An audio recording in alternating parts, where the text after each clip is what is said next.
天气一冷，我就特别喜欢用砂锅煮菜，因为蓄热能力比较强，而且做出来的食物很有锅气。今天这一个9层塔焗牛肉分享给朋友们。这些牛肉买回来就稍微给它洗一洗就可以了哈，主要是怕那些苍蝇飞到了。洗好过后，用干净的毛巾或者厨房纸把表面的这些水分给它吸干，等下再撅出来的时候，它才不会水哒哒的。切牛肉我们就是要先观察一下纹路哈，我们这纹路是这种横切的，所以只能先给它改刀，改成自己合适的宽度。仔细看这个纹路就是这种横向的哈，所以我们一定要这样的逆着纹路切，这样焗出来的这个牛肉就非常的嫩，然后尽量就是薄一点。切之前可以把这个刀给它稍微磨一磨，这种掉绒部分就是油脂会比较丰富，然后切薄一点的话，等一下再焗的时间也会大大缩短，就会比较嫩。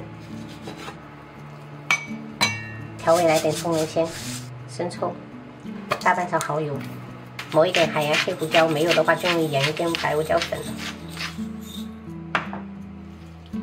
然后最后我们再封点油哈，因为我们买的这个牛肉比较嫩，所以不需要加淀粉去裹，直接拌均匀。我们给它腌制个大概7、8分钟吧。焗菜类的就是这些料头要准备稍微多一点点，然后只需要大蒜跟姜哈，给它切对半。然后配菜部分我们就准备一点红椒跟洋葱，这个芹菜是一定要准备的哈，这个比较香。全部就给它切丝。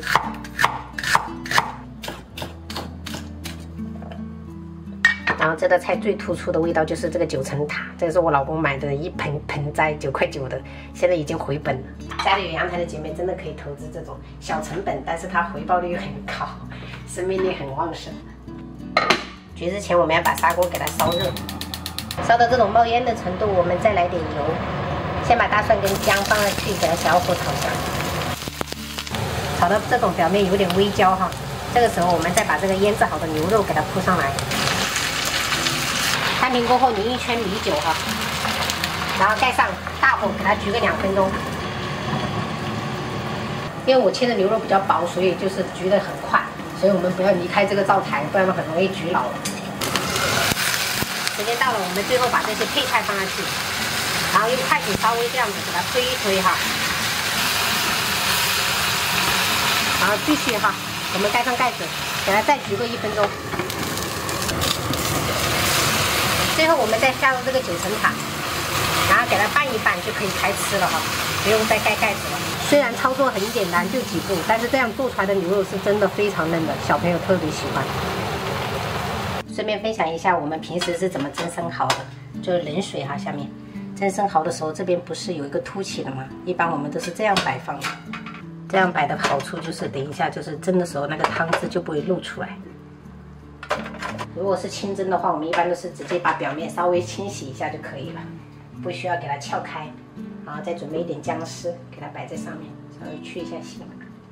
蒸生蚝的话，就是我们冷水上锅，然后盖盖子哈，水开锅后我们计时3分钟，不用太久时间哈，不然的话很容易缩。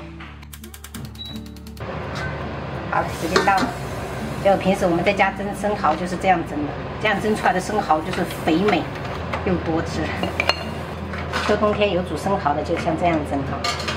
也把我们平时经常调味的给你们分享一下。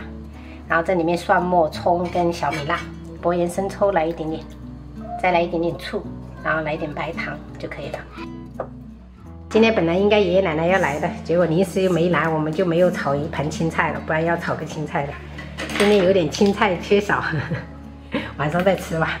然后这是金针菇炒鸭蛋，白灼了皮皮虾，然后清蒸生蚝，调了酱汁，这个超级好吃的9层塔焗牛肉。朋友们可以试做一下，就这样吃。哇，好肥呀！妈妈，这是鲁山生蚝吗？是的。小小年纪就知道鲁山生蚝。这个生蚝太好吃了。很肥。这个酱汁我调的绝美嘛。但是有点辣，但是很好吃。汤汁，妈妈。汤汁也可以吃。也要吃。妈妈，我运气好好。小小的，但是好甜，挺好喝，肥美嘛。喜欢吃辣的朋友一定要再加点小米辣在这里面，这个酱汁就会做出来非常的香。玩的都饿了。太饿了，都给这个生蚝给它干光了。第一个光盘，没糕。这上面这个是糕吗？没有。妈吃太快就饱了。因为我刚才太饿了，你看我吃完一碗饭，吃得好快。